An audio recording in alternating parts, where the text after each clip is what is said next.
नमस्कार, मैं आस्था झा आप सभी का स्वागत करती हूँ हेलो बिहार न्यूज पर। आइए नजर डालते हैं आज की सुर्खियों पर। भारत में कोरोना के आंकड़े। कुल मामले 22,68,675, कुल मौतें 45,257, कुल ठीक हो चुके 15,83,489, सक्रिय मामले 6,39,929।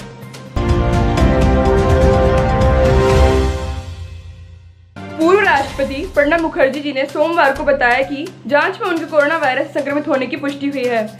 दिल्ली स्थित सेना के रिसर्च एंड रेफरल अस्पताल में 84 वर्षीय मुखर्जी जी को भर्ती कराया गया है। उन्होंने ट्वीट किया, अन्य कारणों से अस्पताल गया था जहां पर आज कोविड-19 जांच में संक्रमित होने की पुष्टि हुई है।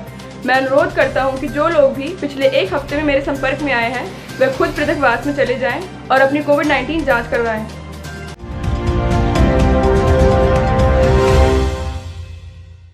प्रधानमंत्री मोदी जी ने बाढ़ पूर्वानुमान के लिए एक स्थायी प्रणाली को लेकर केंद्र एवं राज्य एजेंसियों के बीच बेहतर समन्वय की जरूरत पर सोमवार को जोर दिया। उन्होंने बाढ़ पूर्वानुमान एवं चेतावनी प्रणाली को बेहतर करने के लिए नवोन्मेषी प्रौद्योगिकी का व्यापक करने पर भी बल दिया। प्रधानमंत्री जी ने देश के विभिन्न हिस्सों में बाढ़ की स्थिति की समीक्षा के लिए 6 राज्यों के मुख्यमंत्री के साथ एक डिजिटल बैठक में यह टिप्पणी की।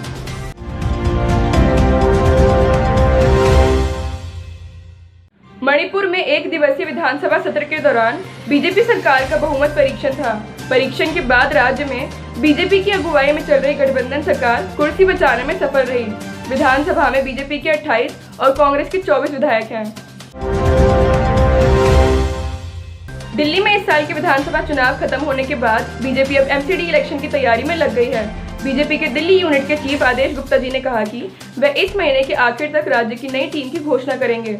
गुप्ता जी ने कहा कि नगर पालिका में विशेष रूप से जमीनी स्तर पर महिलाओं को मुख्य पद दिए जाएंगे।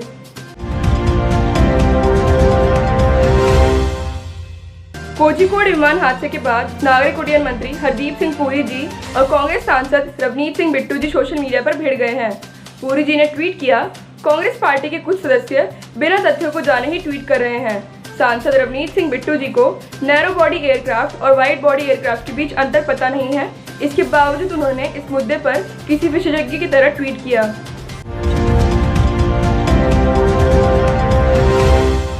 रक्षा मंत्री राजनाथ सिंह जी ने आत्मनिर्भर भारत अभियान को आत्मविश्वास बढ़ाने का विजन बताते हुए कहा कि दूसरों के बल पर निर्भर रहकर कभी भी आत्मविश्वास नहीं बढ़ाया जा सकता। सिंह जी ने यह भी कहा कि यहाँ रक्षा उत्पादन विभाग सार्वजनिक क्षेत्र के रक्षा उपक्रमों या आयुध निर्माणों द्वारा मिलकर शुरू किए जा रहे आत्मनिर्भर सप्ताह के उद्घाटन के मौके पर इन गतिविधियों से रक्षा उत्पादन को बढ़ावा मिलेगा। राजस्थान की जारी सियासी संकट के बीच कांग्रेस पार्टी की अंतरिम अध्यक्ष सोनिया गांधी जी ने एआईसीसी से एक कमेटी बनाने को कहा है जो सचिन पायलट जी और बागी विधायकों की ओर से उठाए गए मुद्दों का हल निकालेगी। बता दें कि राजस्थान में विधानसभा सत्र शुरू होने से पहले सचिन पायलट जी ने दिल्ली में राहुल गांधी जी और प्रियंका गांधी जी से मुलाकात की। राजस्थान के पूर्व उप मुख्यमंत्री सचिन पायलट जी ने कांग्रेस के शीर्ष नेताओं से मुलाकात के बाद सोमवार को कहा कि पद को लेकर उनकी कोई लालसा नहीं है और उम्मीद है कि समस्या का जल्द समाधान हो जाएगा। सुशांत सिंह राजपूत खुदकुशी केस में मुख्य आरोपी रिया चक्रवर्ती ने सुप्रीम कोर्ट में सोमवार को नई याचिका दाखिल करते हुए पक्षतापूर्ण मीडिया ट्रायल और उन्हें दोषित साबित करने की कोशिश का आरोप लगाया है। इधर प्रवर्तन निदेशालय ने अभिनेता सुशांत सिंह राजपूत जी की मौत से संबंधित मनी लॉन्ड्रिंग मामले में अभिनेत्री रिया चक्रवर्ती और उनके परिवार से सोमवार को फिर से पूछताछ शुरू की।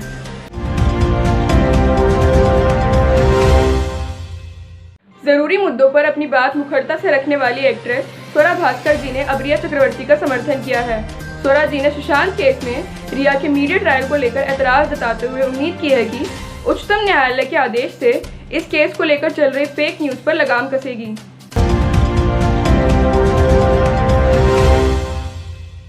सुशांत सिंह राजपूत मौत मामले में शिवसेना प्रवक्ता संजय राउत जी ने कहा कि अगर सीबीआई ने एफआईआर दर्ज की तो ये उनकी मजबूरी थी। यह केंद्र के अंदर आती है और सरकार की अपनी मजबूरियां हैं। बिहार सरकार ने इस केस की सीबीआई जांच की सिफारिश की है जबकि उसका इस मामले से कुछ लेना देना नहीं है। मेरे अंगने में तुम्हारा क्या काम है? जांच यहाँ पर चल रही है।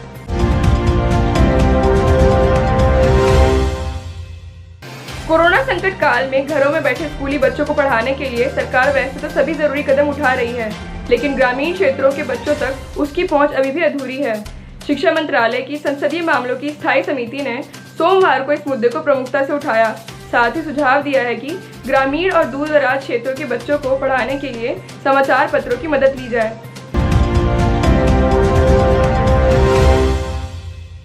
विश्वविद्यालय की अंतिम वर्ष की परीक्षाओं को लेकर दिल्ली और महाराष्ट्र के फैसले को यूजीसी ने सुप्रीम कोर्ट में गलत बताते हुए इसे नियमों का उल्लंघन बताया है। साथ ही कहा है कि यदि छात्रों की अंतिम वर्ष की परीक्षाएं नहीं कराई गई तो उनकी डिग्रियों को मान्यता नहीं दी जाएगी। सुप्रीम कोर्ट ने यूजीसी का पक्ष सुनने के बाद मामले की सुनवाई 14 अगस्त तक के लिए टाल दी है।